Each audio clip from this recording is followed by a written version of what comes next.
Alright, this is why Far Cry 5 is the best Far Cry game, in my objectively correct opinion. It's mainly because this game offers you the most freedom out of any game in the franchise, and no, it's not just because it takes place in good old America. In fact, this place isn't free at all. It's held captive by stupidity, toxicity, corruption, corporate greed, and iniquity. But all that mumbo-jumbo is a discussion for another day. Let's talk about a virtual world instead. So the reason Far Cry 5 feels so much more open and free than the other games is primarily because the entire game's progression system revolves around a system called resistance points. So in Far Cry 5, practically everything you do contributes to your resistance points. You see, there are story missions in the game, but you're not obligated to play any of them, except for the ones where you fight the bosses, and those only become available once you've accumulated enough resistance points to trigger them. You don't need to play the story missions because everything you do gets you resistance points. You kill an enemy, you get resistance points. You hijack a convoy from them, you get resistance points. You liberate an outpost, you get resistance points. Take a shot every time I say resistance points. No, but seriously, you literally gain them anytime you do anything in opposition to the delusional psychotic enemy cult, which is literally the whole point of the game, to fight them. That's really all the game is. So every member of the Seed family, aka the antagonists of the game, all have their own region, and once you get enough resistance points in a region, then you proceed to fight whatever boss corresponds to that region. And you don't have to do them in any specific order. You don't even have to do them one by one. You're free to leave any region whenever you please to go cause mayhem in another anytime you want. Mayhem in the name of justice, that is. Of course, of course. So yeah, there are literally only 4 missions in the game that you're actually required to play, and that's just because those are the ones where you fight the bosses that own the regions. Anything you do to combat the oppression of the Peggy cult in or outside the missions gets you there to those required missions. To me, it's sad that they abandoned the system with Far Cry 6 instead of re-implementing it. Still an enjoyable game though, but another reason Far Cry 5 is my favorite is because I think it has the most interesting villains. Mostly just Joseph Seed, since the other ones are just suckling off of his tits of narcissism and his nutsack of wisdom.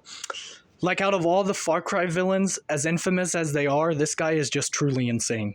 The lore of his backstory consists of him killing his infant daughter via squeezing her breathing tubes, because according to him, God told him to, but he also simultaneously believes he is God. I don't know, it's confusing, like the Holy Trinity. And another reason is because this one really encourages exploration. And in the same vein, I think it does exploration the best out of anything else in the franchise. Anyway, like opposed to the linear objective system of its predecessors, where it's basically like, go here, now do this, now go here and do this. In this game, you get all of your objectives and missions and side missions from interacting with NPCs. They even got rid of the mini-map in this game. There is a mini-map in every Far Cry game except this one, because it doesn't want to tell you where to go or what to do. It encourages you to play your own way and do whatever you want, because doing whatever you want is inevitably going to lead you to the end of the game regardless. It's so commendable. I love the resistance point system so much. More games need to implement systems like this, in my opinion. Literally, the only bit of HUD on screen is your health bar, and I think you're even able to turn that off in the settings. But remember how I was saying there's no mini-map and you get to your missions and objectives from interacting with NPCs? Like, for example, you can be driving on the road, you see a few enemies with a hostage tied up on the side of the road. You're not obligated to rescue that NPC. You're not required to. If you want to, you can 100% just keep driving to where you're going and blatantly ignore all that. But if you do decide to rescue the hostage out of the kindness of your depraved, degenerate heart, then whenever all the enemies are dead, you can talk to that NPC and they'll give you a story mission or a side mission or tell you about an outpost. Basically everything in this game, including the order you play missions, if you even choose to play missions, is all based on cause and effect.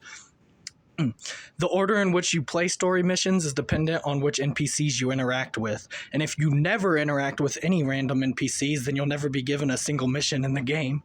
But that's also fine because you don't need to even do missions, like I said. Also, this is the only Far Cry game where you get to hang out with a friendly bear named Cheeseburger, and a friendly cougar named Peaches, and a friendly pupperoo named Boomer. And they're your friends. Yay. implied by the adjective friendly. Also, this is the only Far Cry game where you can throw melee weapons at enemies. For example, you can throw a shovel like a spear, and it's hilarious. That's the only weapon your character throws in that specific way, though, you know, the spear way. The other ones, he or she just chucks randomly, and they spin around like the propellers of a helicopter until they make contact and bounce off the enemy's head. In fact, I might be wrong, but I think it's the only Far Cry game where you can even equip a variety of different melee weapons. And the rest of the games, you're just stuck to using one machete for like the entire game. But yeah, anyway, Andrew Tate for president. Peace.